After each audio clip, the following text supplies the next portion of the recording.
Bienvenue dans Ubercaille, le podcast pour vous faire découvrir des solutions concrètes et éthiques afin d'améliorer ton habitat. Je m'appelle Caroline et dans chaque épisode, je donne la parole à un acteur de l'habitat éthique. Comme vous, je me pose pas mal de questions pour rénover ou construire mon futur chez moi. Je vous propose donc de partir en quête des meilleures solutions adaptées à chacun d'entre nous. Et ça commence dès maintenant. Du coup, aujourd'hui, j'ai le plaisir de recevoir Jacques Sabater. Jacques, tu es entrepreneur et complètement passionné par l'univers du BTP. Tu as fondé Hector, un outil qui permet aux entreprises d'automatiser la gestion administrative pour leur faire gagner du temps. Mais tu es aussi le mec qui veut mettre de la lumière sur le secteur du BTP, notamment avec un challenge assez fou dans lequel tu t'es lancé cet été. Ça parle de problèmes de sel, de routes pas plates et de longue distance. Je n'en dis pas plus. Bref, le sujet d'aujourd'hui, c'est la rénovation énergétique et l'ensemble de ses enjeux. Est-ce que j'ai tout bon jusqu'ici ? Pour l'instant, c'est parfait. C'est parfait ? Parfait. Je t'ai bien présenté ? Nickel. Nickel. Eh ben écoute, on va commencer cet épisode par un petit jeu pour se mettre directement sur le vélo. Tu m'as préparé une vérité et deux mensonges sur notre thématique du jour. Je t'écoute pour me les donner et à moi de trouver la bonne réponse du coup. Eh ben, on est parti. Alors, je vais commencer donc par alors tout va tourner autour de la rénovation énergétique et de cette fameuse balade à vélo. Donc, on va rester sur le vélo. Donc, la première, il faut imaginer que quand on pédale toute la journée, une des problématiques c'est de trouver de l'eau, parce qu'on était suivi par une voiture qui nous faisait une petite assistance électrique. Et donc, ils avaient les boissons, etc. pour pouvoir faire le ravitaillement. Sauf que la voiture avait seulement 100 km d'autonomie. Ce qui fait que durant la journée, des fois, on les perdait pendant un petit peu de temps, le temps qu'ils aillent recharger la voiture. Et donc, à un moment, on est en plein soleil, etc. On pédale, c'est franchement, on n'en peut plus. J'ai ma gourde qui est vide. Je commence à râler, comme d'habitude, que je suis un grand râleur. Donc voilà, je suis sur la route et puis je me dis, il faut qu'on trouve... Notre technique, c'est de s'arrêter dans un cimetière pour aller remplir de l'eau. Et donc on pédale et on trouve toujours pas de cimetière. Donc on traverse des villes et il y a rien du tout. Et à un moment, on se dit on va aller taper l'incruste quelque part. Et on est passé devant une décharge. Donc voilà, on est rentré dans cette fameuse décharge avec nos vélos et on est allé voir le gérant. On lui a dit écoute, voilà ce qu'on est en train de faire, etc. Et lui, il a été vachement intéressé et il nous a fait une visite de sa décharge. Et durant toute la petite balade qu'on a pu faire, on a compté qu'il y avait plus d'une centaine de chaudières qui étaient dans un état pitoyable, qui étaient comme ça amassées dans sa décharge et qui savaient absolument pas quoi faire. Et donc ça nous a un petit peu inquiété et alerté de voir que on pensait pas justement à recycler ce genre de produits, clairement, et qui étaient juste là déposés. Et lui, il était un petit peu perdu par rapport à ça parce qu'il les avait là, mais il savait pas quoi faire. Donc voilà la première histoire. Et derrière, pour terminer cette histoire, on a réussi à avoir de l'eau par lui. Donc merci beaucoup à ce monsieur-là. Ça, c'est la première. Okay. La seconde, donc toujours pareil, petite balade de Hector à vélo, et le soir, on dormait chez l'habitant. Donc, on dormait chez l'habitant. Là, on était donc je me souviens bien, on était à Poitiers. Poitiers, c'était la deuxième étape. On fait un super repas, on a été super bien accueillis. Franchement, les gens étaient trop cool, et on a eu une grosse discussion le soir sur ce qu'ils avaient mis, parce qu'en fait, ils avaient racheté une maison qu'ils avaient rénovée, et ils ont construit une dépendance. Donc dans cette dépendance-là, ils voulaient mettre des panneaux photovoltaïques, etc. Donc on a eu tout un tas de sujets. Ils ont eu un entrepreneur, etc. qui est venu, qui a géré les travaux, et il nous expliquait durant ce repas que en fait tout le matériel qui avait été utilisé et le matériel qui était en trop pour faire cette petite rénovation, en fait au lieu d'essayer de le revendre ou de le mettre à la poubelle, en fait l'entrepreneur a proposé de le récupérer. Et ça sur son temps libre, c'est-à-dire que le vendredi, il allait chez une personne, souvent qui n'avait pas les moyens financiers, donc là c'était une personne âgée, et qu'il allait mettre en place, par exemple l'isolation, etc. Donc à ses frais, il récupérait ce matériel-là, et donc ça permettait de rénover des appartements, etc. Et lui, c'était sa bonne action, et donc voilà, ils avaient trouvé que c'était une bonne idée de mettre ça en place, et ils avaient été assez fiers de réaliser cette petite intervention. Voilà, ça c'est la seconde anecdote. Et maintenant la troisième. Toujours pareil, on est à Hector à vélo. On est quasiment à l'arrivée, donc c'est la dernière journée. On fait donc Chartres pour aller à Paris. Donc c'est l'étape un peu bonheur. Je te raconterai après, ça n'a pas été toujours simple, mais là en mode, tu vois, tu sais que t'as l'arrivée, etc. Et on arrive, alors pour ceux-là qui connaissent Paris, on arrive par Versailles, et donc il y a une grande descente qui emmène jusqu'à la Tour Eiffel, jusqu'au centre de Paris, quoi. Donc là on est dans cette descente-là, donc on traverse Sèvres, okay. C'est un endroit que je connais par cœur. Donc il y a Kevin qui est là, qui en peut plus et tout. Je lui dis écoute, tu te mets dans ma roue, c'est la fin, on y va, on va terminer. Je pédale, je prends un peu de vitesse, je suis à 40-45 km/h de moyenne, donc tu vois, t'as un peu les frissons, etc. Et là d'un coup, une vieille 2 chevaux, tu vois, bien old school, bien polluante, etc., qui coupe les voies. Je suis à 2 doigts de me la prendre, j'arrive à l'éviter. J'ai eu la frayeur de ma vie, réellement. Voilà, donc surtout que le gars, bah voilà, tu voyais que la voiture elle était un peu ancienne, donc les freins, etc., c'était pas top, donc il était en panique, il a C'était pas pas pu ça. sûr. Voilà, j'ai réussi à l'éviter, je m'en suis plutôt bien sorti, mais j'ai fini en PLS. Voilà mes 3 histoires. Alors, pour être honnête, j'ai suivi ton aventure, donc tout a l'air absolument vrai. Donc je suppose que t'as pris quand même du vrai pour faire du faux, bravo. Je me souviens de cette histoire d'accident. Donc pour moi, je sais qu'elle est vraie. Je sais pas si c'était avec une 2 chevaux, je me souviens plus de ça, mais tu nous as fait un beau storytelling. Bravo à toi, en tout cas. J'ai tout donné. T'as tout donné. Et ben écoute, vas-y, je vais dire la 3e vraie. C'est faux. C'est faux. C'était pas une 2 chevaux. C'était pas la 2 chevaux. Punaise, je savais qu'il y avait une histoire de voiture là-dedans. C'est faux. Ok. Donc du coup, la vraie, elle est là. Bon, vas-y, tu me laisses encore une chance. Allez, bah oui, bien sûr, on est là pour jouer. On est là pour jouer. Ok. Le fait qu'ils récupèrent les matériaux pour refaire du réemploi derrière et faire des travaux. Exactement. C'est celle-là. Hein. Ouais, c'est celle-là. C'est celle-là. Ok.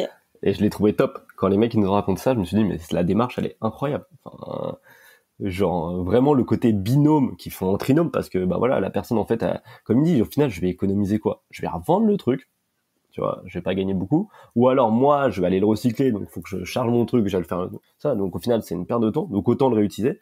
Et l'entrepreneur surtout il me disait c'était quelqu'un, tu vois, genre le mec 120 kilos, etc., il montait à Paris les week-ends pour taper du flic, attention ceci n'est pas bien, enfin c'est pas le mec que t'imagines comme ça. Et le gars non, il avait cette démarche là ultra bienveillante et il le faisait vraiment de son libre arbitre, de se dire en fait je vais aider des gens, et tous mes vendredis je l'ai dédié à ça. Je me suis dit mais c'est incroyable, mais pourquoi on n'en parle pas plus de ce genre de choses? Parce que typiquement là on parle de réemploi, on parle d'économie, tu vois, justement collectif. La proposition de valeur et la façon de faire, elle était géniale quoi. Et le gars, je lui ai dit mais ce truc-là, il faut qu'on en parle. Donc c'est trop cool de pouvoir en parler à ton micro parce que ça permet de le mettre en avant. Et je trouve que cette histoire est magnifique. Quoi. C'est clair. S'il peut y avoir plus d'initiatives comme ça, ce serait fantastique quoi. C'est clair. Donc ok, bah merci beaucoup pour cette introduction et cette entrée en matière. Aujourd'hui, du coup, on va parler de la rénovation énergétique.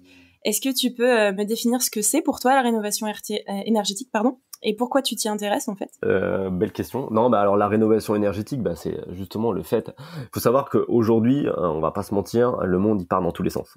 Voilà, on voit tout ce qui peut se passer d'un point de vue climatique, etc.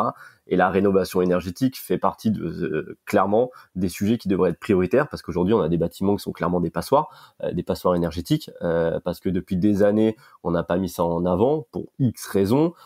Voilà, on a fait des toitures en zinc énormément, on a dévégétalisé, on n'a pas du tout eu un système, en tout cas éducatif, dans ce sens-là. On a fait des choses qui sont légèrement incitatives, mais en tout cas qui sont pas accessibles au grand public. Et aujourd'hui, on se retrouve avec une situation où on a tout un parc qui est à rénover. Voilà, avec des choses qui sont méconnues et sur lesquelles on tend absolument pas parce que ça a été des choix politiques en grosse partie. Et aujourd'hui, c'est des vrais sujets. Donc pour moi, la rénovation énergétique, c'est de remettre tout ça en avant. En fait, c'est de remettre du sens là où il y en a pas eu pendant des années. Et donc, c'est des sujets sur lesquels moi je m'y intéresse parce que j'ai travaillé 10 ans dans une entreprise du bâtiment. Donc moi, je faisais de la menuiserie. Je faisais de la menuiserie et par exemple, on a vu le changement de quiproquo avec le crédit d'impôt. En disant, à un moment, on était clairement absolument pas prioritaire parce qu'en fait, changer ses menuiseries, c'est du luxe, c'est pas ça qui apporte des choses. Donc, on a disparu du crédit d'impôt, on est revenu dans le crédit d'impôt. D'ailleurs, on est revenu avec des conditions, mais franchement loufoques, avec des plafonds, mais totalement déconnants. Et en fait, quand on travaille dans ce genre de filière, on se dit, mais c'est un non-sens. Nous, tous les jours, on voit des fenêtres qui ferment pas, où il y a du simple vitrage, où il y a une vraie déperdition. Mais que ce soit même en apport calorique, etc. C'est-à-dire, il y a des gens, en fait, par exemple, qui ont des menuiseries, etc. Elles chauffent tellement qu'ils sont obligés de climatiser. Enfin, il y a tellement de choses, en fait, qui sont pas mis en avant. Et je me suis dit, mais c'est pas possible. Et quand j'ai lancé Hector, en fait, / anciennement Happy, je me suis dit, mais ce genre de choses, on n'en parle pas et on met pas ça en avant. Moi, je voyais des potes parce qu'on arrive dans une époque, en tout cas, dans une époque de notre vie où nos amis achètent des maisons, etc. Et on voit même leur objectif de rénovation, quoi. Moi, je vois, je leur dis, mais les gars, mais vous faites quoi? Enfin, vous faites quoi? Pourquoi tu fais pas ça comme ça? Pourquoi tu fais pas comme ça? Ouais, mais je fais une économie. Mais tu fais une économie de rien du tout. À un moment, il faut avoir du bon sens. Je comprends qu'il y a une question de budget, mais à un moment, il y a aussi une question de bon sens. T'es en train de rénover une maison. Ah ouais, mais je sais pas, ceci, cela. Et ça, je me suis dit, mais en fait, même mes amis proches, c'est-à-dire avec qui, enfin, je suis quelqu'un qui parle beaucoup et tout, donc quand on est autour de la table, on va dire que je suis pas trop du genre à me cacher sur ce genre de sujet, rénove des maisons et mettent pas justement du sens dans leur rénovation. Je me suis dit, mais c'est pas possible. Donc il faut qu'on se bouge. Et ça a été vraiment tout le sens que j'essaie de faire au quotidien. Ça a été ça aussi l'objectif de l'action Hector à vélo. L'idée, c'est de donner du sens, en tout cas, et de remettre en avant et de discuter avec les gens pour comprendre, en fait, tout ce qui est possible.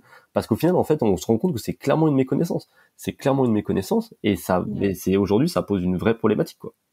Oui, complètement. Il y a un vrai manque d'informations et de non-sens sur la façon d'utiliser les matériaux, de comment les appliquer, et les gens ne savent pas principalement, en fait. C'est exactement ça.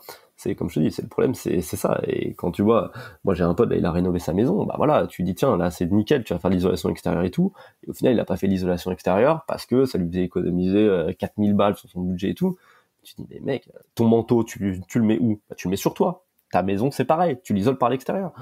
Enfin, à un moment, faut essayer de réfléchir 2 minutes, tu vois. Et ça, c'est cumulé par plein de choses. Et on a eu une vraie discussion quand on était typiquement à Poitiers sur la partie photovoltaïque. Et on voit il y a entre guillemets, il y a une vraie ambiguïté par rapport à ça, avec les objectifs, avec ce qu'on peut faire, parce qu'au final, on se rend compte que par exemple la rénovation énergétique et le photovoltaïque, c'est pas dire on fait des économies d'énergie. Ça, c'est une chose, et surtout on va consommer différemment en fait. On va apprendre à consommer différemment. Voilà, on va réadapter notre consommation, et c'est là-dessus en fait la priorité première. Et ça, c'est en fait de redonner du sens et en tout cas réfléchir différemment que lorsqu'on consomme. C'est la même chose avec les déplacements, c'est la même chose avec plein de choses, mais c'est voilà, c'est réfléchir en amont justement pour avoir un impact qui soit beaucoup plus intéressant en tout cas. Et qui soit sur le long terme aussi. Exactement. Alors, peut-être que sur le coup, le budget, effectivement, il est un peu supérieur de 3 000, 4 000 euros. Mais sur le long terme, au vu du coût des énergies et de ce qui se passe même en ce moment, il y a peut-être des choses à réfléchir, quoi.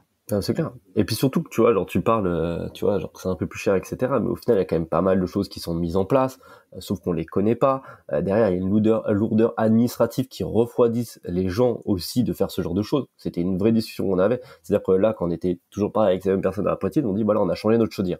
On a le droit d'avoir une aide. Mais la paperasse qu'il a fallu faire, le temps qu'il a fallu faire, mais au final, ça refroidit énormément de gens, sans mauvais jeu de mots. Et là-dessus, il faudrait qu'on simplifie ce genre de choses, ces démarches-là, et qu'elles soient beaucoup plus transparentes aussi, beaucoup plus claires, que ce soit pour l'entreprise, parce qu'il y a des entreprises qui veulent pas se mettre là-dedans, parce que ça savent très bien que c'est rentré dans des explications qui sont imbuvables et tu peux perdre ton client, donc ils préfèrent pas en parler et proposer d'autres solutions. Donc déjà là-dessus, parce que bah voilà, hein, ça fait un peu peur et on n'a pas envie de louper la vente. Et de l'autre côté, il y a des gens qui passent pas le pas parce qu'ils savent pas ce qu'ils peuvent avoir et qu'ils ont pas envie de rentrer dans ces démarches-là. Donc là-dessus, en fait, il faudrait pouvoir les fluidifier. Alors bien sûr, c'est une question d'économie, hein. Enfin, on fait peur aux gens comme ça pour éviter justement d'avoir un chèque à faire. Mais si on veut tendre là-dessus, il faut simplifier aussi ce genre de démarche parce qu'aujourd'hui, elle pose problème, quoi. Complètement. Je suis totalement d'accord. Bah justement, par rapport à ça, donc tu as fait pas mal de rencontres pour parler de la rénovation énergétique. On en a parlé un peu du coup avec ton storytelling dès le départ. Tu as eu ce projet assez fou cet été de faire 700 km à vélo. Alors chocolatine Bordeaux, pain chocolat Paris, hein, c'était parti d'une histoire un peu drôle. Est-ce que tu peux nous expliquer, réintroduire un peu le projet pour que les gens qui n'ont pas suivi forcément cet été ce projet comprennent, et puis nous expliquer un peu les grandes étapes, qu'est-ce qui s'est passé en fait durant ce projet, quoi. Ouais, carrément. Bah déjà, je sais pas qui n'a pas suivi cette aventure incroyable. Si vous l'avez pas fait, il faut tout de suite aller voir sur YouTube et regarder ce résumé. C'est pas possible. Ça, c'est le premier point. Je recommande. Non, mais si on est sérieux 2 minutes, en gros, avec Hector, ça fait longtemps que j'essaie de donner du sens à ce que je fais. Aujourd'hui, de façon pragmatique, on fait un logiciel, mais j'ai pas envie d'être un logiciel, j'ai pas envie d'être un soft. Moi, ce que je veux, c'est avoir un impact. C'est ce qui me motive chaque matin. On part toujours de son why. Moi, c'est une motivation, c'est de faire bouger le secteur. Vraiment, d'une façon bienveillante, c'est de mettre en avant d'autres valeurs, d'autres façons de communiquer et d'avoir en tout cas quelque chose de positif dans ce que je fais, sinon je pense que j'arrêterais ou alors j'aurais déjà changé de secteur parce que c'est un secteur qui est difficile. Donc ça, c'est le premier point. Et ça fait longtemps que je me dis, bah tiens, je vais trouver quelque chose qui peut avoir un impact, qui peut avoir une résonance, qui peut être un peu storytellé à ma façon, voilà, avec ma personnalité, etc. Mais j'avais du mal à trouver quoi. Et il y a genre début juillet, ouais, début juillet, fin juin. Je sais pas pourquoi, je suis parti sur un délire entre le pain au chocolat et la chocolatine, via en fait une pote à moi, où j'arrêtais pas d'écrire en fait pendant toute une semaine en fait un commentaire sur des posts LinkedIn, voilà, avec le mot pain au chocolat. Bon, j'ai des choses dans ma vie qui sont vraiment existentielles, et je faisais des promesses de dingue. Et ce truc-là, ça me trottait dans la tête. Je me disais, mais pain au chocolat, chocolatine, qu'est-ce que je peux en faire et tout. Je sais pas, un matin, je me lève, je me dis, bah en fait, je vais faire un site. Je vais faire voter les gens entre le pain au chocolat et la chocolatine pour faire le grand sondage pour mettre fin à ce débat infernal, qui sera jamais mis fin d'ailleurs. Jamais. Non, jamais. Et à chaque fois que quelqu'un votera pour pain au chocolat, tu vois, tous les 100 votes pour pain au chocolat, en fait, j'irai livrer un petit déjeuner dans une entreprise du Sud-Ouest. Bon, niveau, tu vois, valeur, tout ce que tu vas apporter, on n'était pas dingue. Puis bon, c'est vraiment mettre les gens à partie par rapport au choix que moi je valide, qui est le pain au chocolat. Et je me suis dit bon, je valide aussi. Enfin, très bien, on va s'entendre. Donc tu vois, donc je suis parti là-dessus, mais voilà, ça me faisait rire, ça faisait un peu troll, mais ça faisait pas vraiment sujet de fond. Et c'était un vendredi, on avait une petite canicule à Bordeaux, j'étais avec ma fille. Et je sais pas pourquoi, je regardais la télé, enfin voilà. Et je me dis, mais c'est pas possible, quoi. Le monde, il part en cacahuète, quoi. Genre, c'est un truc de fou. Et j'ai pas du tout envie de laisser ça à mes filles, quoi. On parle toujours de l'impact qu'on va avoir, et ce que je transmets, en tout cas, les valeurs que je transmets à mes deux filles, ou en tout cas, ce que je veux leur laisser comme monde, c'est pas celui-ci. Et je me suis dit, bah, qu'est-ce que je peux essayer de faire? Voilà, c'est vraiment un coup de tête, hein. Je me suis dit, bah, pain au chocolat, c'est Paris, chocolatine, c'est Bordeaux. Si je prenais mon vélo en fait et je faisais Bordeaux-Paris à vélo, je garde mon concept d'aller livrer des petits déjeuners, donc je vais livrer des petits déjeuners chaque matin aux entreprises du BTP, et pour le truc un peu fou, je vais dormir chez l'habitant, genre en mode voilà, je sais pas chez qui je dors, et je fais le truc comme ça, et puis je trouve un caméraman qui nous suit, je filme le truc, j'en fais un documentaire, et puis bah yallah. Ça s'est fait comme ça. J'ai appelé Kevin, qui est un commercial dans ma boîte, je lui dis écoute Kevin, est-ce que t'es chaud pour me suivre à vélo, etc. sur 700 bornes? Il me dit ouais, ok, ouais, pourquoi pas. Voilà. Il y avait rien d'autre à faire. Ouais, c'est pour aller JB. Ouais, j'ai dit ouais, pourquoi pas. Bah, il faisait déjà du vélo, puis je me suis dit bon, à deux, c'est plus sympa.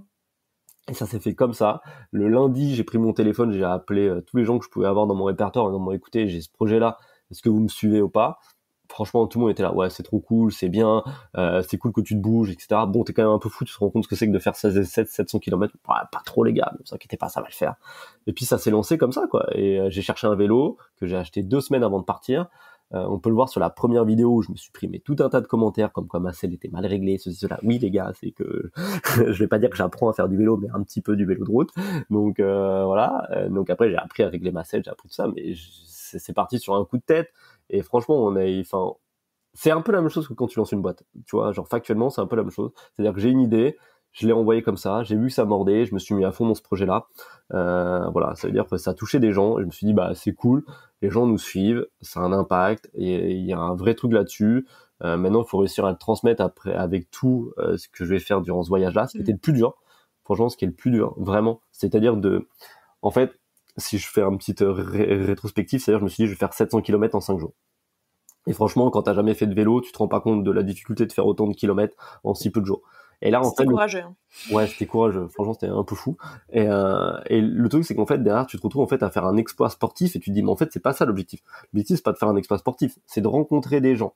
Tu vois. Donc c'est là où t'as toujours, tu vois, le jeu, c'est-à-dire que oui, le vélo c'est super important, mais en même temps j'ai envie de prendre le temps de discuter avec les gens. Mais le soir, tu rentres, t'es rincé, t'as fait 8 heures de vélo, donc ça a été vraiment le plus dur derrière par rapport à cette aventure-là. Ça a été vraiment de trouver l'équilibre.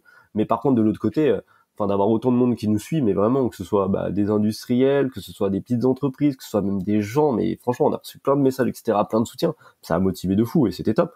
Et bon voilà, un petit peu ce que je pouvais te dire là-dessus. Bah, ça a mis au moins la lumière sur les thématiques que tu voulais aussi promouvoir avec ce projet, quoi. Ouais, bah ouais. Et puis je te dis, ce qui était important, c'était rencontrer des entreprises. Et franchement, on a rencontré des entreprises. On est vraiment essayé de trouver le spectre large. C'est-à-dire, le plus simple, ça aurait été d'aller voir des industriels parce qu'ils sont habitués à faire ses coups de com', ils sont habitués à bien t'accueillir, ils sont habitués à tout ça, et donc tu peux jouer là-dessus. Mais moi, c'est pas ça qui m'intéressait. Un industriel, c'est très bien, mais moi, pendant des années où je travaillais justement dans ma boîte de menuiserie, on faisait partie d'un réseau, et moi ça me saoulait quand les réseaux prenaient des décisions sans nous en tout cas attendre nos besoins à nous. Nous on avait des besoins pragmatiques, typiquement on voulait un poteau pour assembler notre coulissant sur notre véranda, moi je voulais ce poteau-là. Je m'en foutais de ta sphère cubique en marketing, etc. Ça m'intéressait pas. Et c'est toujours un truc où je me suis dit, moi je veux jamais décorréler de ça, du terrain. Donc dans ce voyage-là, je me dis, ok, on va voir des industriels, qui ont des fois une vision un peu idéaliste, etc. Et c'est vachement bien, il en faut des gens comme ça qui innovent et tout, c'est super important. Mais de l'autre côté, il y a les gens sur le terrain, et eux, comment ils ressentent tout ça. Donc on est allé voir un artisan, tu vois, un petit artisan électricien chez lui, à Angoulême, qui travaille avec sa femme, 20 ans qu'il a son entreprise, qu'il avance de façon pragmatique, avec tous les attentes nouvelles des clients, donc toute cette évolution, cette charge de travail un peu différente, etc., ces habitudes de travail qu'il a dû réadapter. On allait voir une PME qui est en voie de développement, qui font du photovoltaïque, donc c'est intéressant, avec une équipe beaucoup plus grande, qui ont d'autres enjeux, etc., et c'était marrant de voir ça. On allait voir aussi les industriels, donc vraiment l'idée c'est d'avoir un panaché, et pareil, chez les gens chez qui on allait dormir, c'est-à-dire qu'on a eu des gens qui avaient une cinquantaine d'années, on avait en même temps des gens qui avaient une trentaine d'années, qui étaient en location. Enfin voilà, l'idée c'était de rencontrer vraiment un peu, mais un petit panel dans un laps de temps très court en fait, pour avoir quelque chose qui soit un peu représentatif, et surtout de voir un petit peu ce que chacun avait comme vraie problématique sur le terrain. C'est-à-dire que l'électricien, quand tu parles avec lui, la rénovation énergétique c'est quelque chose qui est important, mais c'est pas son top priorité. Son top priorité aujourd'hui, c'est de pouvoir recruter, de structurer son équipe, parce que c'est très très dur de trouver des gens pour travailler avec lui, et aujourd'hui cette pénurie-là, en tout cas de main d'œuvre, pour lui ça l'impacte clairement. Et voilà, et tu vois, et de l'autre côté, tu discutes avec une PME qui est un peu plus structurée, eux, leur problématique, c'était pareil, c'est-à-dire c'était continuer d'avoir leur voie de développement, c'était de trouver des nouvelles personnes, c'était de continuer à avoir une niche sur lesquelles ils peuvent se développer au maximum, et ça, c'était vachement intéressant de voir ce côté-là, où en fait, ils font vraiment un système qui est clé en main, et ils font pas autre chose. Et il y a vraiment ce côté-là, genre, il faut qu'on se développe sur cet axe-là, mais en même temps, il y a des enjeux. Et le recrutement revenait vraiment sans cesse là-dessus. Vraiment. Ça, je crois que c'est un vrai enjeu, ouais. Effectivement, aussi dans le BTP, c'est le recrutement. C'est ça. Et de l'autre côté, quand tu parles vraiment avec des gens qui ont fait de la rénovation, eux, c'était la confiance qu'ils pouvaient avoir pour trouver des artisans fiables, qui vont pouvoir réaliser les travaux. Et oui, la rénovation énergétique, elle était importante. Par exemple, eux, ils avaient cette démarche-là, les gens chez qui on était à Poitiers, entre autres. Mais le truc, c'était aussi de pouvoir leur expliquer. Et ils avaient du mal, en fait, à avoir des explications qui étaient claires. Ils avaient l'impression de se faire un peu entourlouper et emmener là où ils voulaient.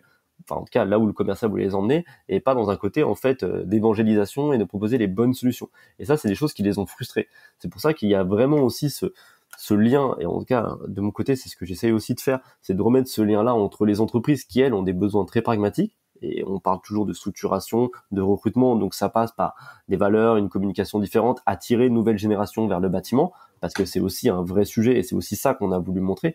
Je t'en parle en suivant. Et de l'autre côté, on a aussi les gens qui font des travaux, etc., qui eux ont besoin d'avoir une compréhension et une confiance dans les artisans qui est difficile à avoir, pas par manque entre guillemets de savoir-faire, mais par manque de communication annexe, parce qu'ils sont tellement débordés, ils sont tellement sursollicités, ils sont tellement partout, que ces gens-là, en fait, n'ont pas le temps de faire les choses comme ils voudraient dans un monde idéal le faire, et surtout ce que les gens à côté pourraient attendre. Et ça crée vraiment un point de friction, et on l'a vu, c'est-à-dire des gens, qui devaient faire des choix par défaut, là où ils auraient pu faire des choix différents si les gens avaient pu prendre un peu de temps. Donc c'est vraiment ce vrai enjeu-là. Et dis-moi si c'est un peu long ce que je dis, peut-être. Non, il n'y a pas de souci. Justement, en vrai, pour reprendre un peu, il y a des vraies distorsions entre le monde du business ou comment développer aussi son entreprise, parce qu'il faut bien qu'ils vivent aussi. C'est ça. Et puis la réalité du terrain qui fait que des fois où effectivement c'est la rénovation énergétique, c'est un très beau sujet, mais bon, ils ont d'abord d'autres problématiques en premier, comme tu disais, le recrutement. C'est ça. C'est pour ça que justement c'est aussi à tout le secteur de se bouger justement pour mettre ces sujets-là en fait en top priorité. Le recrutement, c'est un vrai sujet. Donc pour ça, en fait, pour moi, il n'y a pas des millions de solutions. C'est qu'il faut attirer en tout cas une nouvelle génération à venir dans le BTP. Il faut former beaucoup plus les gens qui sont aussi en reconversion, etc. Mais pour ça, il faut que ce soit attractif. Aujourd'hui, on le voit, les gens qui sont sur LinkedIn, qui mettent un message pour chercher quelqu'un d'entreprise, c'est recherche poseur. Ok, mais est-ce que comme ça, tu crois que les gens vont avoir envie de venir travailler dans ton entreprise?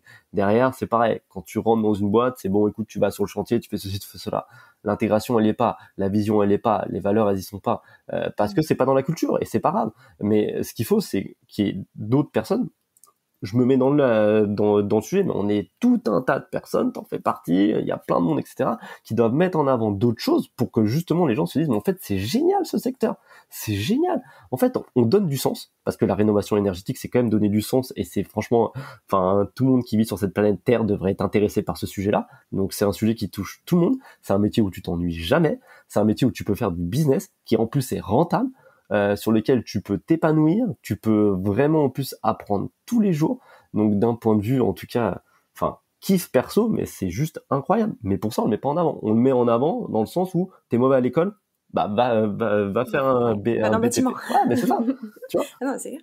Et c'est pas du tout en mode tiens, t'as envie d'y aller, etc. T'as cette vision-là et va t'éclater en fait, va le faire. Le message n'est pas bon, quoi. C'est ça. Et de l'autre côté, c'est pareil, c'est mettre en avant et de vraiment, comme je le disais tout à l'heure, tu vois, de simplifier toute cette partie-là sur la rénovation énergétique et ce qu'on peut proposer en tant qu'entreprise aux particuliers ou aux entreprises, justement pour que ce soit beaucoup plus simple et en fait que ça devienne du standard. En fait, ça devait devenir une norme. Mais pour ça, il faut mettre en avant quelque chose qui soit clair, net, précis, et il faut vraiment mettre en avant ça pour qu'en fait ça devienne un prérequis et que ça devienne un non-sujet. Complètement. Je suis complètement d'accord avec toi. Et c'est pour ça aussi qu'on est là pour en parler et pour mettre en avant aussi ces sujets-là et d'où ton projet aussi avec Hector à vélo qui essaie de mettre un peu cette lumière et de retirer un peu cette opacité aussi, quoi. Ouais. C'est aussi ça, hein, le secteur du BTP est très opaque sur plein de sujets. On n'a pas le temps parfois d'expliquer les choses, parfois l'envie aussi d'expliquer les choses. Et du coup, c'est bien aussi d'avoir des acteurs qui remettent de la simplicité aussi dans le secteur, quoi. Bah c'est exactement ça et c'est pas facile. Franchement, c'est un secteur où c'est pas facile dans le sens où c'est un secteur qui est un peu fermé, c'est un secteur qui a peur du changement, c'est un secteur qui a peur de faire des choses qui sortent des clous, c'est un secteur qui demande à évoluer et les gens qui sont là-dedans, franchement, ont des valeurs de dingue et sont d'une humanité folle. Mais aujourd'hui, cette peur-là de changement joue énormément, ce qui fait que les fédérations, bah, elles osent pas aller au bout du sujet. Les industriels, ils osent pas non plus parce qu'ils veulent pas froisser leurs partenaires, etc. Donc au final, on est dans un statu quo de dingue parce qu'en fait, tout le monde a peur de bouger ses positions et donc il se passe pas grand-chose. Et quand toi, tu fais quelque chose, tu vois, des fois, ça peut même être un peu décrié, tu vois, dans le sens où, oui, mais tu crois que c'est un vélo qui va faire changer les choses, tu crois. En fait, non, c'est pas mon vélo qui va changer le monde. Je vais pas changer le monde avec mon vélo. Par contre, c'est une action parmi tant d'autres, en fait. C'est une action parmi tant d'autres. Voilà, exactement. Et plus on est nombreux à faire des choses, plus on monte des choses différentes. On a tous des idées. Et tu vois des entreprises qui sont ultra imaginatifs, mais pour ça, il faut le mettre en avant. Il faut montrer, tu vois, un message différent, que ce soit à travers du podcast, que ce soit à travers des actions coup de poing, que ce soit à travers plein de choses. C'est là-dessus où il faut qu'on arrive tous, en tout cas, à avoir une communication qui soit différenciante. Et plus on va aller dans ce sens-là, et plus ça va bouger. Mais pour ça, il faut y aller, quoi. Et ça va le rendre aussi attractif. Tu m'as dit, une fois, on s'était eu en téléphone, j'avais noté cette phrase, je la trouvais géniale. Tu m'avais dit, c'est un peu la période de transition entre le Minitel et Internet dans le BTP. C'est-à-dire que là, on est en train de, la nouvelle génération aussi, de vouloir montrer qu'il y a quelque chose de plus ouvert aussi dans le BTP et il faudra aussi que les plus anciens, ceux qui sont peut-être un peu plus réticents au changement, ce sera le marché qui les convaincra, mais toutes ces actions fait que ça peut faire bouger les choses et c'est toute l'ambition de la chose, quoi. Ah bah clairement, et là-dessus j'en suis persuadé.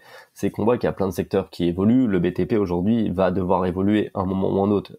Je veux dire, on va prendre l'ère du digital, on va pas passer à côté dans le BTP. À un moment ou à un autre, on va y arriver. Les gens sont nés avec un smartphone dans la main, que ce soit leurs clients ou leurs équipes. Donc on va y aller à un moment ou un autre. Ça va être plus ou moins long. Et c'est comme tout. Il y a des gens qui sont enclins à ce changement-là et donc à prendre les choses et à les anticiper. Il y a des gens qui sont dans l'attente, mais à un moment ça pourra pas durer comme ça parce qu'au final on se rend compte que, et franchement, genre en étant totalement transparent avec toi, moi je travaillais dans une PME, franchement j'utilisais un tableau Excel. Pourtant j'étais un mec qui était structuré, j'utilisais un tableau Excel, point barre, je connaissais pas tout ce qui était possible. Quand j'ai quitté ma boîte, je me suis dit mais c'est incroyable tout ce qu'on peut faire aujourd'hui avec une automatisation, avec un outil, mais quel qu'il soit, hein, vraiment, je suis pas là pour faire une promotion d'un outil ou un autre, mais en fait t'as tellement de choses que tu peux faire et tu gagnes tellement de temps. Mais c'est pas possible qu'on soit pas au courant de ça. Et aujourd'hui, on parle toujours de notion de temps, de ceci, de cela, de tout ce qu'on voudrait faire. Mais à un moment, il faut aussi moderniser sa façon de travailler, mais au sens large. Au sens large. Et aujourd'hui, ça a encore décrié, ça fait encore peur, ça fait encore ceci, ça fait encore cela. Et il y a des gens qui le comprennent très bien. Et pour qui, justement, ils ont une vitesse de croisière qui est beaucoup plus facile parce que pour le recrutement, c'est une des solutions. Clairement. Quand t'as quelqu'un qui rentre dans ton équipe et que tu dis, bah, tu vois, ta façon de travailler comme ça, qui est pas ultra cool, bah là en fait tu vas travailler comme ça, c'est quand même plus souple, donc ça va te permettre de te concentrer là-dessus et en gros là-dessus on va te simplifier les choses. Bah c'est quand même vachement intéressant pour attirer des gens qui peuvent avoir d'autres propositions. Ça permet de les fidéliser parce que franchement quand t'as un cadre de travail qui est agréable, ça motive tout le monde.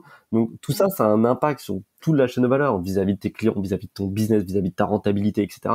Il y a tout un tas de choses, tu vois, et on voit juste le côté attends, je vais changer mes habitudes, je mets de côté mon cahier papier. En fait ton cahier papier le met pas de côté. Sauf que ton Non. cahier papier, en fait, quand tu as une feuille qui est importante, tu la prends en photo. Et cette feuille-là, en fait, elle sera plus perdue. Et juste ça va te changer tes choses, tu vois. Et tout un tas de choses, en fait, qui aujourd'hui font un peu peur et permettraient, en fait, d'avoir un impact, en tout cas, et d'avoir une vraie évolution. Et là-dessus, il faut tendre à ça.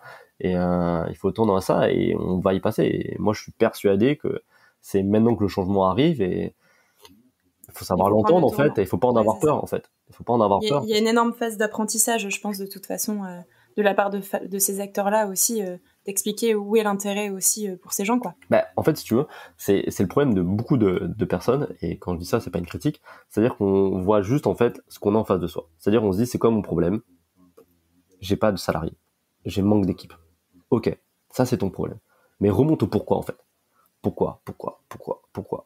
Et en fait, t'as tout un tas de choses, en fait, qui permettraient de solutionner ça.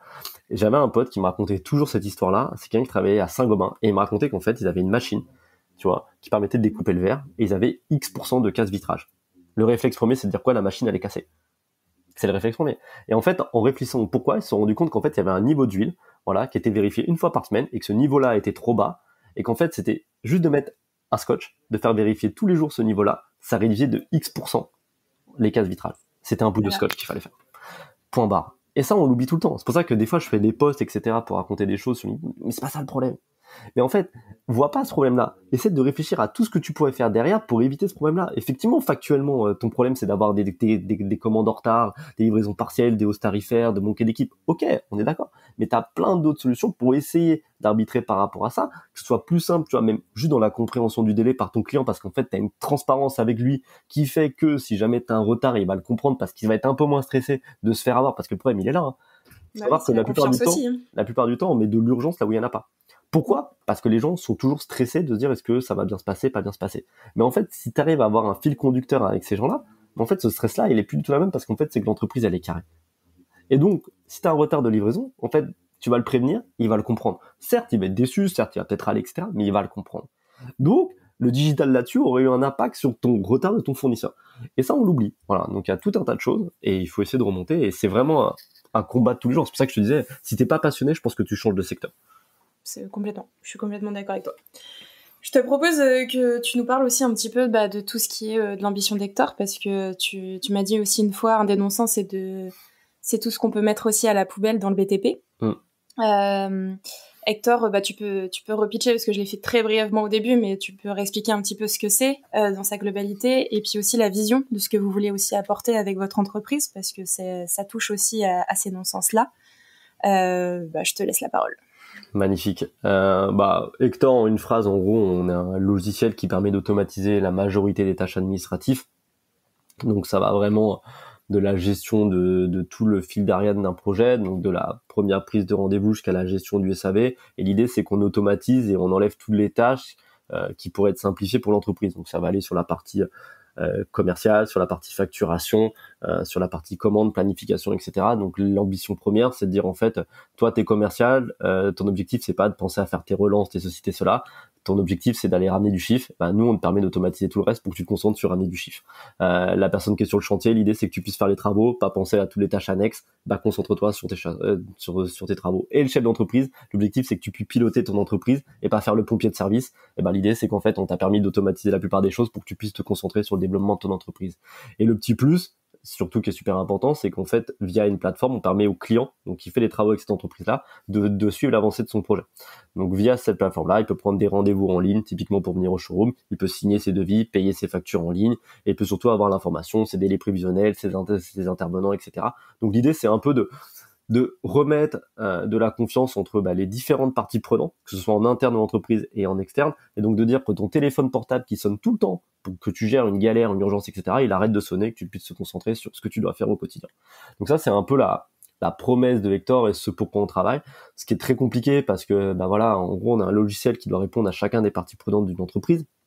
Donc il faut que chacun retrouve son univers. Il faut imaginer que dans une entreprise du bâtiment, on a toujours peur que sa place soit prise. Donc en fait, un logiciel, c'est genre ça va me remplacer, pas du tout. C'est en fait tous ces tâches que tu fais pas aujourd'hui. Regarde tout ce que tu vas pouvoir faire à côté. C'est pas du flicage. C'est juste que voilà, il y a des choses qui n'ont pas de valeur en fait pour toi et même pour toi d'un point de vue épanouissement personnel. Donc est-ce que tu as bien relancé tes factures, est-ce que le mec a bien payé, etc. Tout ça on peut l'automatiser. Donc te pose pas de questions par rapport à ça. Par contre, t'es peut-être au bureau, bah gère plutôt la visite de la boîte, gère le compte Instagram, gère la communication, fais des choses qui sont peut-être un peu plus sympas et qui vont vous apporter de la valeur concrètement et vous rapporter du business sur le long terme. Et donc ça, c'est quand même un enjeu d'un point de vue éducatif.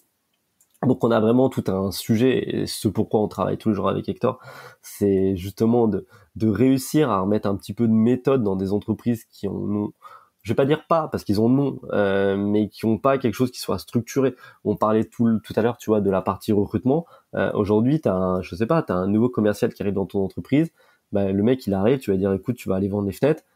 Le process de la boîte, la façon de fonctionner, il l'aura pas parce que tu l'as pas dans la culture. Bah là, tu vois, l'idée, c'est que comme en fait, on a fait en gros des process commerciaux. Bah quand tu vas arriver à ton premier rendez-vous, il va avoir une checklist, tiens, pour ça prendre la code de l'ascenseur, pour ça prendre des photos, pour ça prendre ceci, etc., etc. Ce qui fait que dès que tu as un nouveau collaborateur, il arrive pas démuni et il arrive avec quelque chose qui lui met du cadre. Chose qu'on fait dans la plupart des autres secteurs. Aujourd'hui, dans le bâtiment, on le fait pas. Et bah là, ça permet que dès que tu as quelqu'un qui rentre dans une boîte, il sait la méthode de l'entreprise A. Bah voilà, c'est laquelle.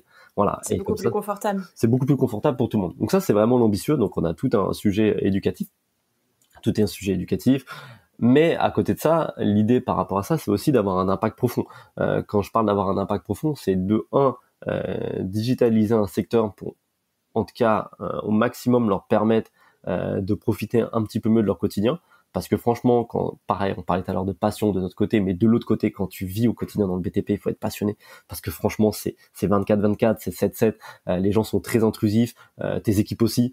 T'es sur un chantier, on va te demander, tiens, c'est quel étage? C'est écrit sur le dossier, mais les gens vont t'appeler pour ça. Donc tu passes ton temps à gérer ce genre de choses. Tu rentres chez toi, tu fais tes devis, tu fais tes factures, t'es en vacances, t'as ton téléphone qui sonne. Enfin, c'est quand même très très très très très difficile de travailler dans le BTP. Et pourtant, c'est des gens qui donnent leur vie là-dedans, même d'un point de vue physique. Et donc l'idée, c'est en fait de leur permettre d'un peu les soulager sur des points sur lesquels on peut nous avoir un impact, pour que ces gens-là, en fait, puissent profiter un peu mieux de leur quotidien.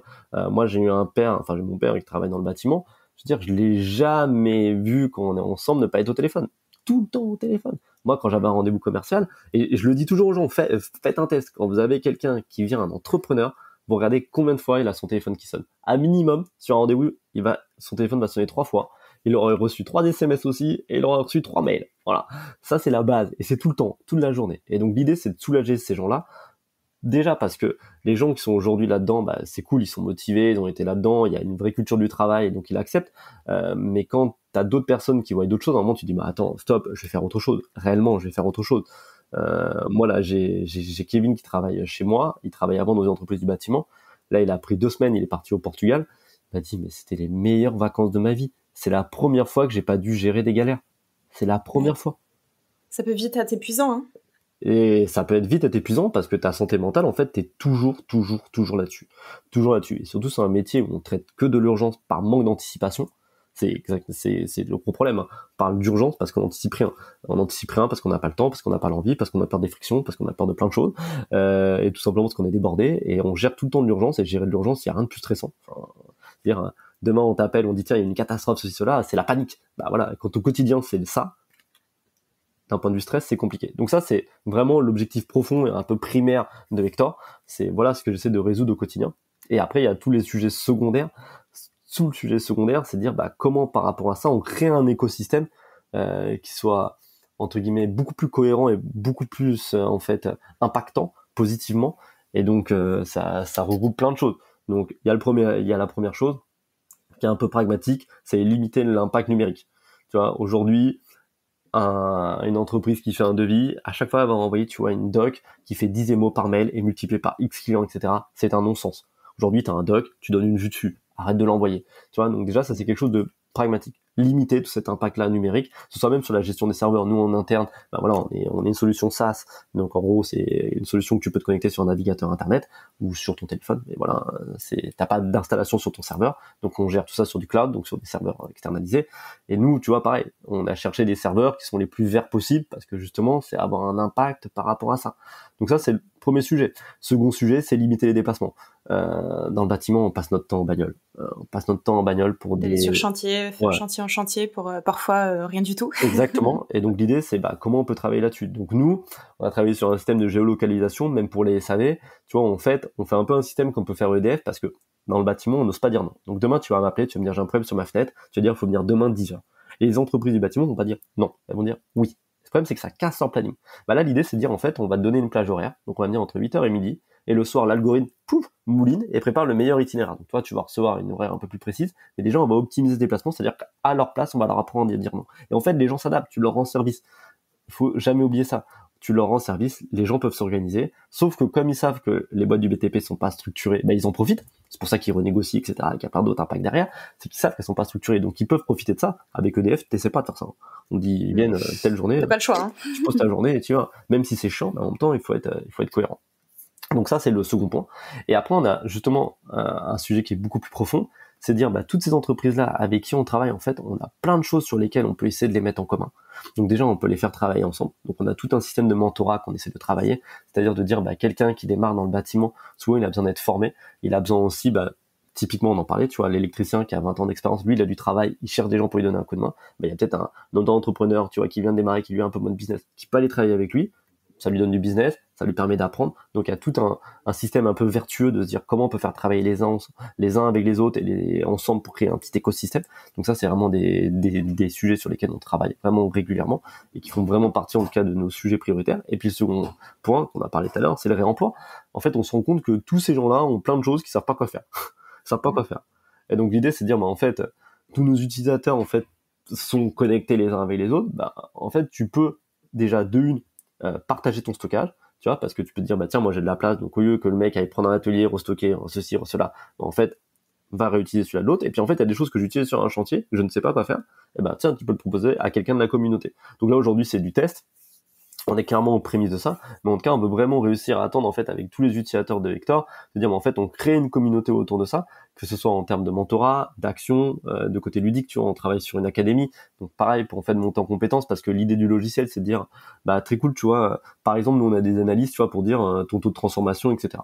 Très bien, mais moi, c'est toujours un truc qui m'a un peu dépassé. Moi, j'avais une PME qui était structurée, j'étais directeur commercial, donc je m'occupais de ça, mais je me dis, d'entreprise qui a pas ça, elle voit que son taux de transformation, il est à 20%, et que sa renta, elle est à X. Qu'est-ce qu'elle fait derrière? C'est pas. Donc l'idée, c'est de dire, c'est bien d'analyser. Il n'y a pas d'action. Qu'est-ce qu'on peut donner derrière, en fait, comme petits cours, etc., pour dire, justement, si tu as envie de monter en compétence, trouver des solutions, peut-être que c'est pas ça qu'il faut faire, c'est comme ça qu'il faut le faire, comment ton offre, etc. Donc on a tout un sujet aussi éducatif et ça. Et puis, c'est faire travailler les uns avec les autres, en fait. Et de se dire, les gens qui ont des choses qui sont dans leur coin, en fait, qui savent pas quoi en faire, en fait, partage-le avec les autres. Donc on a tous ramener un peu de solidarité aussi au centre. Ouais, ça, et même aussi entre les startups, entre l'écosystème. C'est-à-dire que moi, je suis persuadé que moi, j'y arriverai jamais seul, et c'est pas mon ambition. Et je trouve que plus on est nombreux à faire des choses, et mieux c'est. Donc je pousse tout le monde qui a envie de lancer, en tout cas, une entreprise, que ce soit un logiciel, n'importe quoi, qui touche au BTP, que ce soit un podcast, n'importe quoi, mais allez-y, en fait. Plus on est nombreux, mieux c'est. Et en fait, avançons les uns avec les autres. Arrêtons de nous voir comme des concurrents. Aujourd'hui, il y a un marché qui est énormissime. On a plus à avancer ensemble que dans l'autre sens. Moi, il y a des gens qui vont utiliser mon logiciel qui vont être très contents, mais au final, c'est plutôt le logiciel du voisin auquel ils vont être très contents. Et tant mieux, en fait. Ils vont tourner dans le bon sens. Ils vont aller dans le sens du changement. Et allons-y, en fait. Et ça, c'est vraiment, c'est difficile parce que c'est pas dans la culture de beaucoup de gens. Non, c'est pas dans la culture de beaucoup de gens. Et c'est pas dans la culture de l'écosystème startup où on est vraiment en mode très concurrence, etc., etc. Mais on a plus tous à essayer d'avancer ensemble. La dernière fois, j'ai discuté avec une entreprise, et je peux les citer, qui s'appelle Virtuosa, qui font un logiciel qui est belge, etc., qui est vraiment sympa, tu vois. Et j'ai discuté avec eux. Je me suis dit, mais aujourd'hui, t'as combien de clients? J'ai combien de clients? Pas concurrents. Certes, on fait d'accord quelque chose avec une proposition de valeur qui est plus ou moins alignée, mais en soi, on a tellement de choses à faire avant d'être concurrents. On se donne rendez-vous dans 10 ans, quand tous les deux, on aura 200 000 entreprises du bâtiment chacun, et que là, on parlera on en est très loin. Donc, avançons ensemble. Tu veux qu'on fasse un podcast ensemble? On le fait. Tu veux qu'on fasse des choses ensemble? On le fait. Faisons-le, tu vois. Et ça, c'est super important. Parce que plus on est nombreux à parler, plus, en tout cas, ça fera évoluer les choses, quoi. Et puis, ça remet un peu plus de sens aussi dans les choses. Exactement. Le collectif, hein. Ouais, exactement. Mais pareil avec les industriels. Pareil avec les industriels, tu vois, c'est parler comment on peut essayer de tous travailler ensemble, comment on peut essayer de faciliter, parce que eux aussi ils ont des clients partenaires, comment on travaille tous ensemble, comment on fait les choses, et c'est pas facile, parce que je te dis, souvent il y a toujours la peur de dire, attends, si on propose un truc novateur, si c'est mal pris, si c'est mal ceci, si c'est mal cela, mais en fait prenez des risques. prenez des risques. Et prenez des risques, pas en achetant le logiciel, pas en achetant de ça, mais en discutant en fait. Moi, c'est toujours un truc qui m'a un peu dépassé, c'est que quand j'ai lancé ma boîte, tu vois, j'ai passé mon temps à rappeler, je pense, la terre entière, etc. Et les gens ne voulaient même pas discuter. Oui, ils avaient peur qu'on leur vole leurs idées, peut-être. Et tu dis, mais c'est quoi le risque en fait? Tout commence par une première discussion. En fait, après, on voit où ça peut mener. Mais discutons, on a tous plein de bonnes idées. Voyons comment on peut faire bouger les choses ensemble. Je suis complètement d'accord. Bon, alors, je te propose qu'on termine cette discussion sur ta vision de demain sur la rénovation énergétique. Comment tu l'aperçois là dans les prochaines années? Comment tu l'aperçois? Et après, on passe sur une autre phase. Comment je l'aperçois, comme je le disais au préalable, je pense que il y a quand même une certaine prise de conscience qui est pas encore totalement en place, mais on va dire que l'été qu'on a passé, je pense qu'il a alerté quand même pas mal de gens. Donc il y a des choses qui vont bouger dans ce sens-là. J'ai envie de dire tant mieux, tant pis, parce que voilà, c'est pas des choses qu'on a envie de vivre de base, mais en tout cas, ça permet d'avoir une prise de conscience, c'est une bonne chose. Donc je pense que on va vraiment aller dans ce sens-là. Tu vois que la plupart des industriels ont vraiment ce sujet-là sur la table, où ils travaillent vraiment là-dessus. Il y a des choses qui sont d'un point de vue politique, il faudrait que ça bouge aussi. Là-dessus, j'ai pas de tendance, mais en tout cas, ce serait bien que ça bouge. Et les gens, en tout cas, surtout notre génération, restent à l'écoute, un peu de loin, mais restent à l'écoute, savent qu'il faut avoir un impact. Et donc pour ça, en fait, il faut se dire, tu sais, c'est comme tout, en fait, il y a une porte ouverte. Elle est pas totalement ouverte, elle commence à être un peu entrouverte. Il faut donner un gros coup de pied dedans, l'ouvrir totalement. Et il faut qu'on avance tous là-dedans, et c'est là où on pourra avoir des choses qui évoluent. Et j'ai bon espoir là-dessus, comme je te dis, il y a quand même... Alors, après, c'est toujours pareil, tu vois, il y a les nouvelles réglementations qui sortent, etc., bidou chouette. Mais après, il faut pas non plus arriver dans des extrêmes, parce que ça, c'est compliqué à gérer aussi, et toute cette partie-là. Moi, je pense qu'il faut travailler de façon pragmatique et simplifier tout ça. C'est en fait remettre du pragmatique là-dedans, pour qu'en fait, tout le monde ait envie de bouger là-dessus, et pas mettre en fait un truc qui soit une usine à gaz, qui soit incompréhensible, et les choses bougent pas. Si on arrive à aller là-dessus, les choses vont évoluer. Je pense que si on a des aides qui soient claires, nettes et précises, on va aller dans le bon sens. Si on standardise ce qu'il faudrait qu'il soit aujourd'hui la norme, eh ben ça ira dans le bon sens. Et voilà, j'ai bon espoir. Mais je pense qu'aujourd'hui, il y a un petit truc qui commence à se faire. Est-ce que l'avenir va être vraiment là? Je ne sais pas, parce que le BTP, ça a toujours été un peu mis de côté. Vraiment. On le voit par tout ce qui a été fait, tout ce qui a été dit, à l'époque du confinement entre autres. Enfin voilà, le BTP a toujours été un peu décrié. C'est un secteur, voilà, qui a connu des vraies difficultés, parce qu'il y a eu, c'est une belle époque post-Covid où tout le monde a eu énormément de business. Derrière, ça a été beaucoup plus compliqué. Donc il y a tout un tas de choses. Donc pour ça, il faut soutenir ces entreprises-là. Il faut qu'on avance tous là-dessus. Il faut qu'on ait une meilleure image de ça pour attirer les choses. Et si on arrive à faire tout ça, ça sera cool. Si par contre on n'arrive pas à faire tout ça, ça va être compliqué. Mais bon, on est là pour essayer de faire bouger les choses et d'avancer, que ce soit avec Hector ou même avec Aubercaille. Aubercaille, avant tout. Je te propose de passer à une petite phase action, du coup. Okay. Un petit peu plus concrète par rapport à notre sujet d'aujourd'hui. Allez.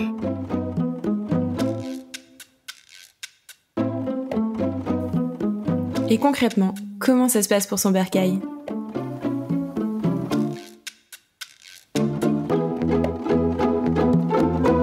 Par le biais de ton business, parce que tu parles principalement au côté professionnel, alors nous on parle un peu plus au particulier via ce podcast, est-ce que du fait de toutes tes rencontres, de ton réseau, etc., tu aurais un conseil concret pour répondre à des gens qui se posent des questions par rapport à la rénovation énergétique? Est-ce que tu as des acteurs à conseiller? Est-ce que tu as des premières questions à se poser pour ceux qui veulent s'y intéresser, quoi? La première question que tu dois te poser avant tout, c'est de te demander pourquoi. Voilà. C'est ok, je viens d'acheter une maison, je la rénove, pourquoi? Et si tu te poses le bon pourquoi, en fait, tu vas aller chercher les bonnes réponses. Si en fait tu dis je veux faire un truc sympa en mode Instagram, mais en fait je m'en fous de tout ça et je pense à moi, je veux juste faire du beau et ça me va très bien, bon bah ok, peu ou pas de sujet.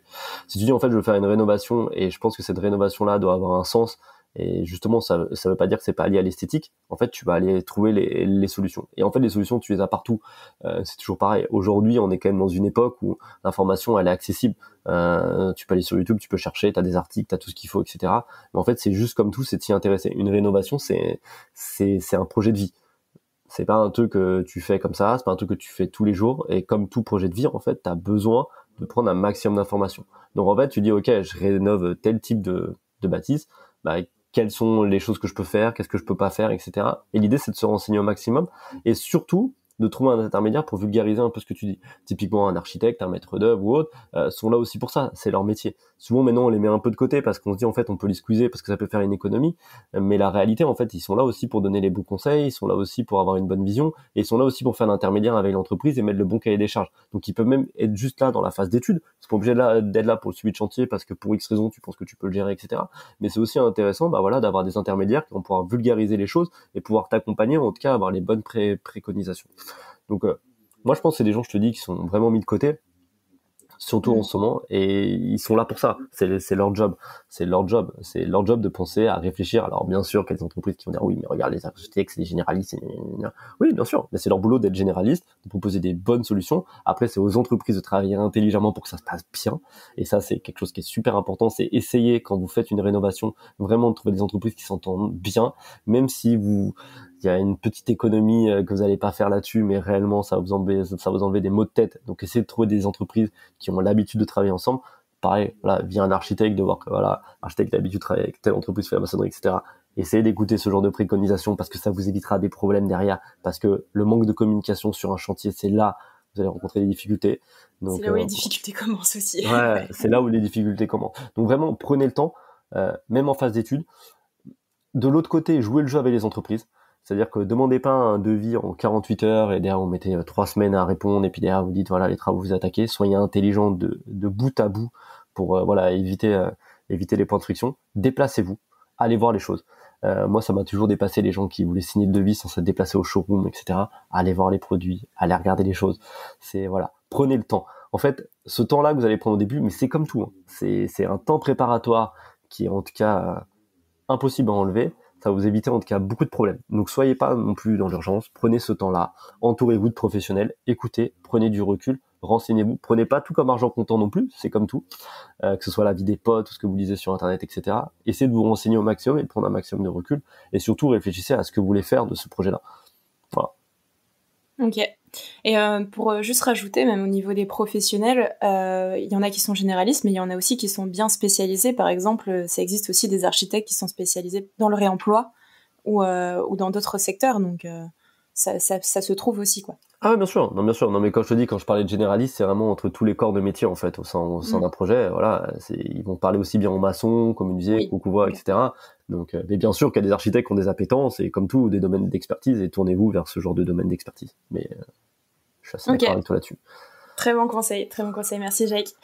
Alors là, c'est plus personnel. Dans ta vision, dans le meilleur des mondes, pour toi, c'est quoi ton bercail idéal ?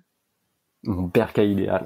Idéal. Alors moi, je l'idolâtre ce bercail-là. Et c'est mon projet de vie, tu vois. Genre, tu sais, au début, t'es jeune et tu dis, je veux avoir une belle bagnole et je veux partir voyager, je veux m'acheter un appart à Miami, tu vois.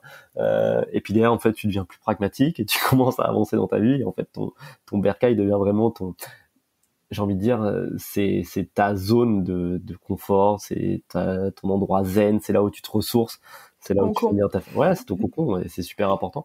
Donc moi, dans un monde idéal, tu vois, il se trouve dans le sud, c'est une vieille maison en pierre que j'ai rénovée, tu vois, où j'ai réussi à faire justement des dépendances pour mes potes, etc. Voilà, dans lesquelles je me sens bien et surtout dans lesquelles, tu vois, j'ai pu faire les choses qui moi me semblent importantes. Donc pour montrer en fait que tu peux faire une belle rénovation, donc avec une maison qui a du charme, mais en ayant tous les côtés positifs à côté de ça, des matériaux qu'on a pu utiliser, que ce soit aussi bien dans l'aménagement intérieur que dans la rénovation au sens large. Et voilà, ça c'est un peu mon monde idéal, tu vois. C'est aujourd'hui, tu vois, avant mon feed Instagram, c'était que des filles qui faisaient du fitness, tu vois. Bon, je passe il y a quelques temps. Maintenant, mon feed Instagram, c'est que des maisons que j'ai enregistrées, tu vois, avec des belles piscines, etc., avec de la vieille pierre et tout ça. Et c'est super. On évolue, hein. Ah bah ouais, on évolue. Heureusement, je vais te dire, heureusement. C'est clair. Et t'as des exemples de 2-3 matériaux que t'as utilisés en particulier ou dans ce bercail idéal que tu aimerais Bah aujourd'hui non, parce que c'est un bercail idéal qui n'existe pas, donc tu vois. Mais que tu aimerais. Ouais, c'est le projet de vie sur la prochaine année, tu vois, genre c'est Là, je suis déjà en train de réfléchir, de chercher et tout, mais je te ferai une petite mise à jour là-dessus parce que toujours pareil, ce que je disais tout à l'heure comme conseil, il faut aussi me l'appliquer. C'est-à-dire que moi, ce genre de choses, tu vois, je vais essayer de le réfléchir assez bien et j'ai pas d'idée préconçue parce que je suis pas un sachant sur tous ces sujets-là. Bien sûr que tu vois, au niveau des menuiseries, je dois avoir des menuiseries en aluminium parce que j'ai baigné là-dedans, voilà. Et typiquement, sans faire de promotion, mais Tecnal, voilà, un aluminium recyclé et c'est super important, etc. Donc il y a des choses comme ça. Bien sûr que tu vois, j'ai envie de jouer avec l'exposition du soleil, etc. pour justement savoir comment quoi adapter, ce qu'il faut mettre, tu vois, genre des BSO, etc. Enfin tout ça pour limiter justement ces apports caloriques et jouer par rapport à l'exposition de la façade. Donc en fait jouer vraiment avec cet environnement là pour avoir justement les bons matériaux aux bons endroits et les bonnes solutions aux bons endroits aussi. Mais pour ça il faut avoir cette fameuse maison pour pouvoir mettre tout ça en place. Donc bon bah tu viendras nous raconter ça quand tu l'auras fait. On le fera en direct de la maison. Carrément. Le rendez-vous est pris. Est-ce que tu as des ressources, des podcasts, des newsletters, des gens que tu aimerais voir aussi sur ce podcast qui pourraient t'intéresser par rapport à ce sujet, par rapport à d'autres sujets aussi liés à l'habitat éthique, liés à la rénovation, à la construction? En soi, oui. Il y a je vais t'en citer deux. Si je te cite deux personnes, après je te dirai en termes de ressources. Numéro un, je trouve toujours intéressant en fait d'avoir la vision aussi d'un industriel en fait qui a ce genre de réflexion. Donc moi je m'entends très bien avec l'équipe de Tecnal entre autres et je trouve que ça serait intéressant de les avoir parce que vraiment ça fait partie de leur vrai sujet. Donc ça pourrait être Nicole Pérez, voilà, que j'aimerais bien écouter. Et la seconde personne que j'aimerais bien écouter, donc là c'est plutôt dans l'écosystème aussi startup parce que je trouve qu'il fait pas mal de choses et qui sont vachement attachés à ce genre de problématiques. On est vraiment aligné d'un point de vue valeur. C'est Jean-Bernard Mellet avec Eldo, que je trouve voilà qui fait beaucoup de choses, qui est aussi dans un sujet de communication en ce moment avec son podcast et tout ça. Donc je trouve vachement intéressant ce qu'il fait avec Eldo. Et très axé en plus vis-à-vis du particulier. Donc voilà, c'est super intéressant. Il met vraiment en avant la rénovation énergétique. Donc voilà, je trouve que c'est aussi un bon communicant et c'est quelqu'un voilà que j'apprécie. Donc voilà, Jean-Bernard Mellet et Nicole Pérez seraient les deux personnes que j'aimerais bien entendre. Si vous entendez ce podcast, exactement, allez-y. Allez-y, voilà. venez. Caroline est très sympathique. Allez-y.